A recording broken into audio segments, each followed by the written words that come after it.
வணக்கம் ஃப்ரெண்ட்ஸ், நானும் டெய்லி ரெகுலராக வீடியோ போடணுன்னு தான் நினைக்கிறேன். ஆனால் நான் ஒன்று நினச்சா அது ஒன்றா நடக்குது. அதுவும் எப்போ நம்ம வாழ்க்கையில் உருப்படியாக ஒரு விஷயம் பண்ணலாம்னு நினைக்கிறோமோ அப்போ தான் கரெக்டாக ஏதாச்சும் ஒன்று வந்துடும். அதே மாதிரி தான் கடந்த 2 வாரமாக ஃபீவரில் இருந்தனால வீடியோ போட முடியவில்லை. ஃபீவர் இல்லைனா கரெக்டாக வீடியோ போட்டிருப்பியான்னு கேட்டிங்கன்னா அது மிக மிக சந்தேகத்துக்குரிய விஷயம்தான். ஆனால் இனிமேல் அப்படி இல்லாமல் வாரத்தில் 7 நாள் இல்லாட்டியும் கடைசிக்கு 5 நாளாவது வீடியோ போட்டுருவேன். அந்த ஃபாலோ சப்ஸ்கிரைப் பட்டனை ஒரு அமுக்கினீங்கன்னா இன்னும் புத்துணர்ச்சியோட டெய்லி வீடியோ போடுவேன். அப்படியே இன்னைக்கான கதைக்கு வந்தா, இன்னைக்கு காலேஜிட்டு வரும்போதே உடம்புல பேட்டரி ட்ரை ஆயிடுச்சு. அதனால வந்ததும் காப்ஸை லோட் பண்ணிட்டு அது பத்தாதுன்னு ஒரு டீ அடிச்சுட்டு அப்புறம் நைட்டு சோச்சிக்கு சிக்கன் வாங்கலான்னு கிளம்பிட்டேன்.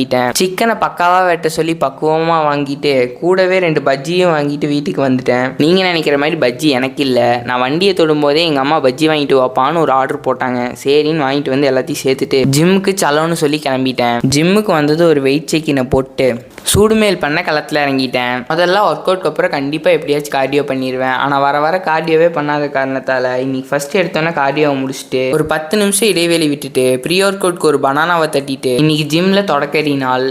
தொடக்கறி ஒர்க் அவுட்டாக ஸ்குவாட்ஸை போட்டு 2வது லெக் ப்ரெஸ் அமுக்கு நமுக்கிட்டு ஆக்சுவலி 3வது லஞ்சஸ் தான் பண்ணேன். ஆனால் அதை காணொலியில் பிடிக்க மறந்துட்டேன். அதுக்கப்புறமா தான் இந்த லெக் எக்ஸ்டென்ஷனையும் இந்த லெக் கல்ஸையும் கரெக்டான ஃபார்மில் மஜாவாக போட்டு கடைசி ஒர்க் அவுட்டாக இந்த காஃப் ரேஸை கதற விட்டாச்சு. பிறகு வீட்டுக்கு வந்து ஒரு கெட்டப் சேஞ்சை போட்டு இரவு சோச்சிக்கு அருமையான புரதம் நிறைஞ்ச சாப்பாட்டை சாப்பிட்டு நாளுக்கு டாட்டா பை பை சொல்லியாச்சு.